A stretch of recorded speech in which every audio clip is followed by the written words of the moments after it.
I want to talk to you today about your conscience, the human conscience, which is a unique differential among all living beings because there's no indication that other beings have a conscience as the human has about their existence, their future, their past. The human being has a conscience like no one else. In other words, God gave humans a conscience, which, by the way, the scientists and scholars, they don't know how to explain this characteristic of the human being, the conscience.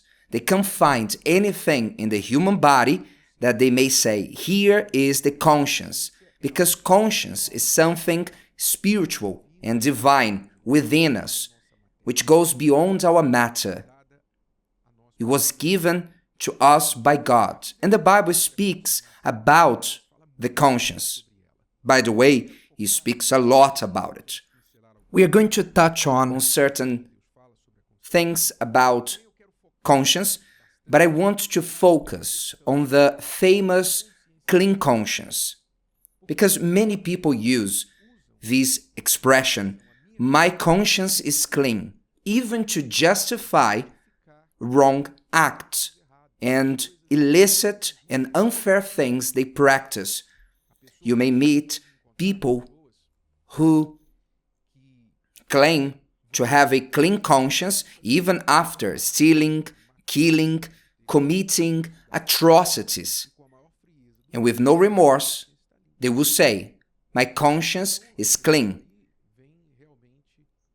So, the meaning of cleanliness, of cleansing, may differ for each person. Am I right? At times you enter someone's house and they think that their house is clean, but for you is filthy. Likewise, is the human being in regards to God. We can say with complete conviction that we have a clean conscience when, in fact, it is unclean, filthy, in regards to the level of purity, in regards to God's standards. Let's read the excerpt that the Apostle Paul speaks about the conscience. In Romans 2, from verse 14, he says, for when Gentiles, those who had not received God's revelation, contrary to the Jews, for when Gentiles who do not have the law, Moses' law, God's law, they were not aware of them, by nature do the things in the law, these, although not having the law, are a law to themselves. What does he mean about it?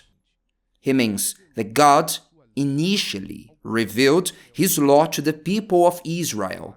There, on Mount Sinai, He spoke to Moses, He gave him the 10 Commandments, and others too, and Moses registered those laws and educated the nation of Israel with them. However, this law has not yet been revealed to other nations. The you shall not steal, shall not kill, and etc. It was taught to the Jewish people. However, what Paul is saying here is that when the people of Israel left their limits, their boundaries, and found other people, the Gentiles, they found part of the law of Moses among them that they had learned. How do you explain this? This barbarian, pagan, Gentile people, that they also practice that stealing is wrong, killing is wrong. That is, it seems like there are laws written in their hearts. They did not receive the tablets of the 10 Commandments as we received on Mount Sinai, but it seems like there are laws written in their hearts, that is, in their conscience. This is what Paul is talking about. They, without law, naturally do things of the law, which is a fact. You can find an atheist, a person who does not believe in the God of the Bible, and you will learn that these people also respect laws from the Bible, even denying the Bible, saying that God doesn't exist, that Jesus is not God. You will find them embracing the same teachings of Jesus. Am I right? They want to be treated well, they want to be respected in their rights, in their properties. It's as if God had placed part of His law in the human heart, and there's no explanation for this. You cannot attribute it to evolution. Evolution has showed that for society to work better, that's how people must be treated. No, this is not a justification. On the contrary, the theory of evolution preaches the law of the strongest, not of the fairest. So it is a contradiction to say that evolution has called this into question, because the law of God teaches that the strongest must take care of the weakest and not eliminate them. But going on with the text from Romans, he says, who show these Gentiles, who show the work of the law written in their hearts, their conscience also bearing witness, and between themselves their thoughts accusing or else excusing them. In other words, God wrote the law in people's hearts and gave them a conscience to confirm or to accuse. So the law is written in the heart, and the conscience is some kind of judge. You did what is right. Congratulations. You did what is wrong. You need to fix that. And how many lose their peace and tranquility and even get sick because their conscience don't allow them to have tranquility, because it is accusing them.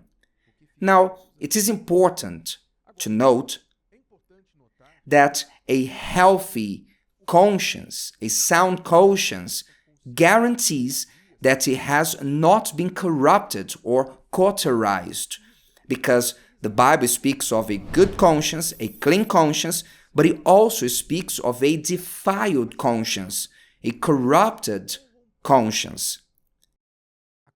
Speaks of a weak conscience, and also speaks of a cauterized conscience. A cauterized conscience is a person in such an advanced state of corruption that there is no return. They are blocked, and there's no turning back. It is an advanced state of someone who got corrupted, who denied God. They want to have nothing to do with God, so they give themselves to the state of corruption that they may accuse themselves. So these people with a corrupted, cauterized conscience can say, my conscience does not accuse me. But they say such a thing because their conscience is already seared, cauterized, is already corrupted, defiled. It's like people who lose their sense of taste. Remember, during COVID, the people say that they can't taste food anymore. It's like someone who lost the sense of taste and say this food is great. They lost that capacity to taste the food while they were under the effect of that virus. Likewise, many lose the capacity to judge, the capacity to say, this was wrong, this was right. They got corrupted and they give themselves to it. So our conscience needs a higher conscience, that I may be able to judge myself correctly. I cannot judge myself only according to my own conscience, but according to the Word of God, because it does not change. The Word of God does not get corrupted, is not cauterized, and is God who makes sure that is fulfilled.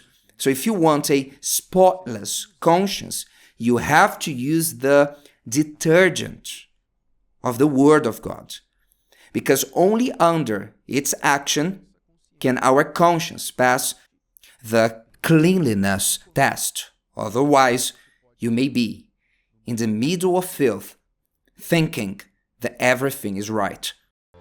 If today's video helped you and you know someone that could benefit from it, share it with them, and if you haven't subscribed to the channel, you may do so now. See you later.